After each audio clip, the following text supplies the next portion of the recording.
Živjo, sem Jana Pristovšek in spet smo skupaj. V prejšnjem videu sem govorila o stiski. Se pravi, stiska je stanje, kjer se mi ne počutimo dobro. Stiska je stanje, kjer se mi počutimo, kot da ne obvladamo življenja, kot da ne obvladamo situacije. In stiska so skrbi. Ker se mi na vse navadimo, na skoraj vse se navadimo tudi na stisko in jo skoraj ne opazimo. Stiska postane naše normalno počutje. Mislimo, da se vsi ljudje tako počutijo, da so vsi ljudje zaskrbljeni.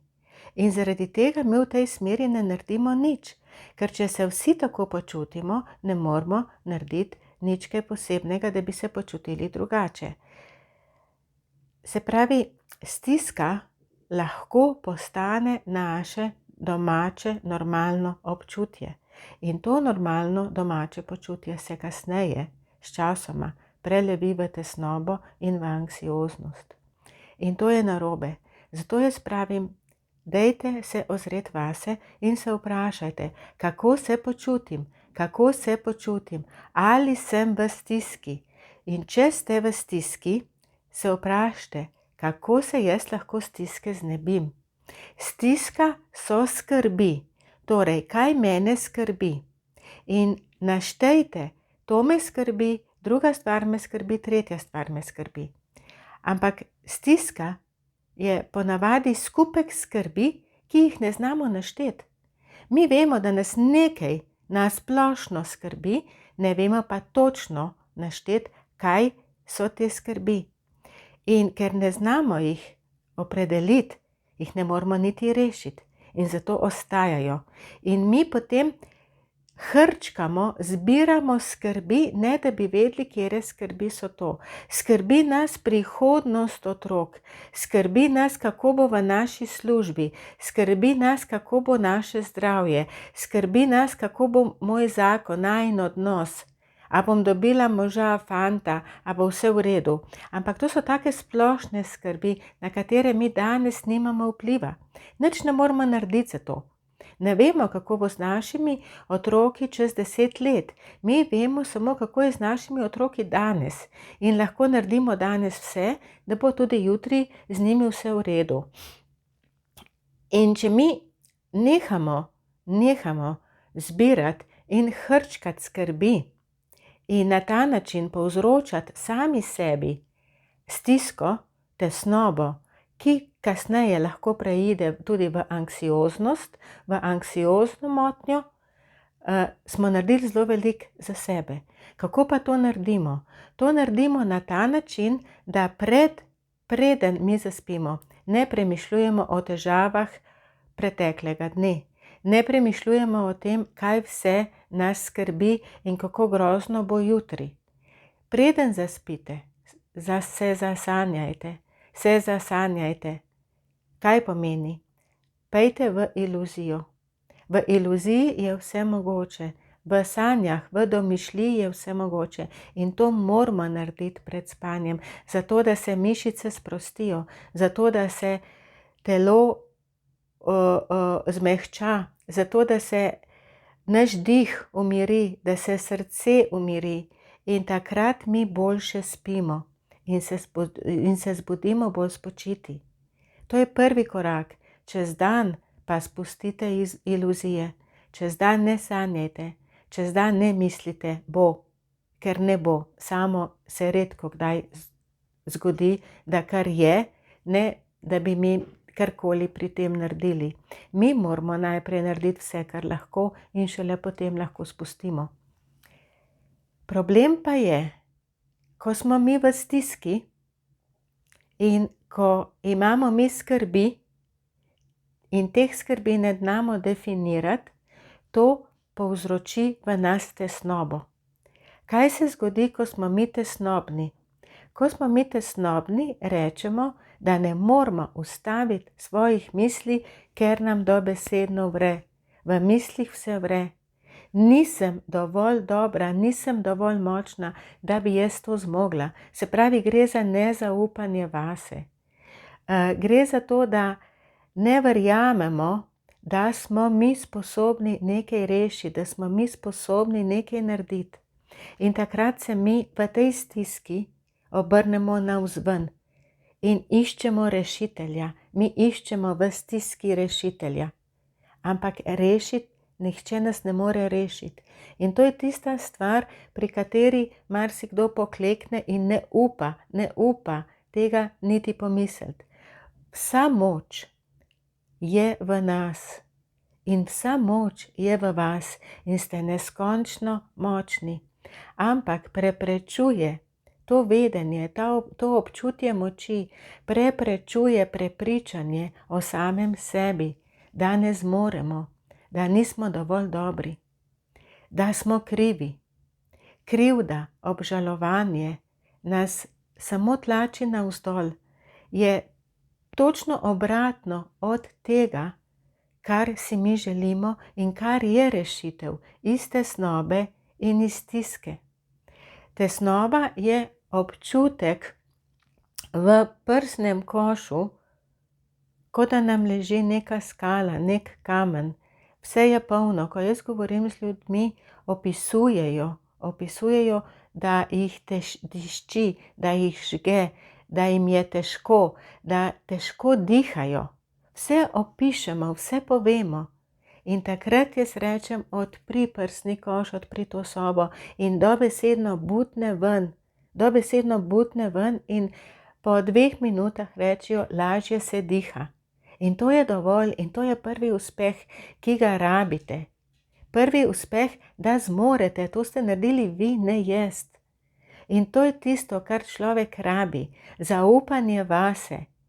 Ne, da se nikoli ne zmoti, ne, da ni kriv, ne, da se narobe odloči, ampak to, da ne glede, kaj se zgodi, zmore.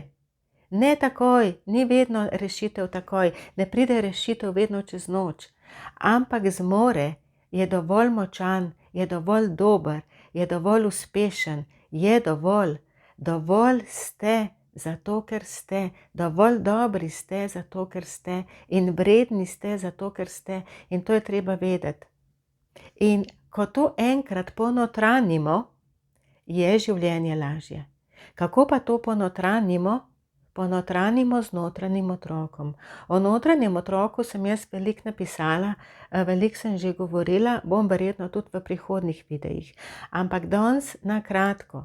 Notranji otrok je orodje, s katerim mi sebi pomagamo, da dvignemo frekvenco energije iz tiste nizke frekvence energije, ki jo nekateri imenujejo negativna energija, naredimo prostor, da pridejo frekvence višjih energij, se pravi pozitivna energija. Ne gre za to, da mi skačemo od sreče, gre za to, da mi zaupamo vase, da vemo, da smo vredni, da se nehamo valjati v krivdi, da nehamo obžalovati, da znamo odpustiti sebi. Mi mislimo, da moramo mi odpustiti drugim ljudem, pa ne gre za to. Mi moramo odpustiti sebi, mi moramo postati nežni sami sabo, ne pa biti neki biriči in preganjavci.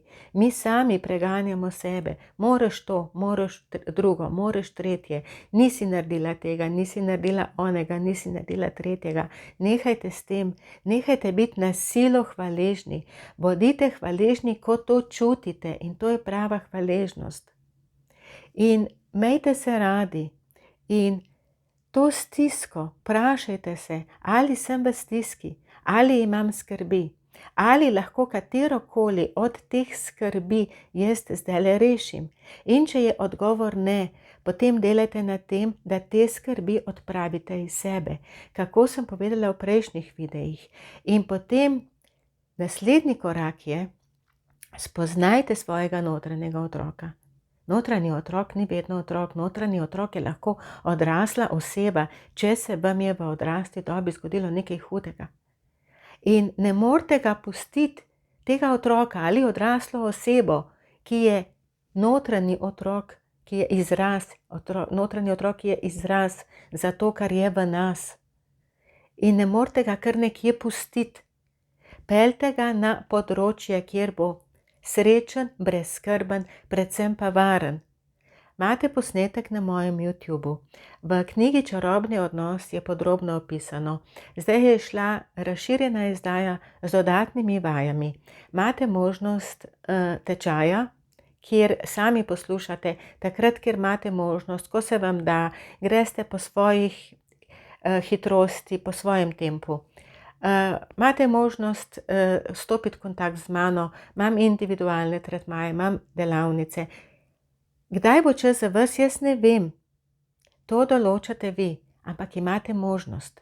Imate možnost, ne čakajte, da vas bo nekdo rešil. Tudi jaz vas ne bom. Jaz vam samo ponujam orodje, s katerim si lahko pomagate sami. In bom z vami, če boste želeli in dokler boste želeli. Ampak to je največ, kar jaz lahko naredim za vas. Imejte se radi, vprašajte se, ali mi ta skrb koristi, ali lahko karkoli naredim, ali mene ta tesnoba osrečuje in osvobaja. Ne vas ne, kaj jaz lahko naredim, da se rešim te tesnobe. To, da si začnem zaupati, to, da postanem gospodar svojega telesa in vržem ven to tiščanje, te skale, to grozo, ki je v meni, da poiščem vse te notranje otroke in jih zvozim na varno in jih združim v eno. In takrat se boste boljše počutili. In to vam jaz ponujam. In vse, kar morate vi narediti, je samo to, da naredite prvi korak in rečete vzamem. In začnete delati. Začnete delati sami, začnemo delati skupaj. Ampak važno je, da se vi odločite in da ugotovite, da ste siti tega stanja, v katerem ste. Če pa ste srečni, če živite dobro, potem pa poiščite vseeno svojega notranjega otroka, odpeljite ga na lepše, odpeljite ga, da mu bo še lepše, da mu bo še boljše, da bo vriskal od veselja, od sreče, točno tako, kot vriskajo notranji otroci ljudi, ki so to že naredili. Imejte se radi, postanite si pomembni, poskrbite zase, močni ste, vredni ste in več kot dovolj dobri ste. Naročite se na moj YouTube kanal, delite ta video, če vam je bil všeč, seznanite še druge ljudi s tem, dajte jim možnost in vse bo še dobro. Zaupajte vase in kmalu se spet vidimo. Čau, čau, srečno!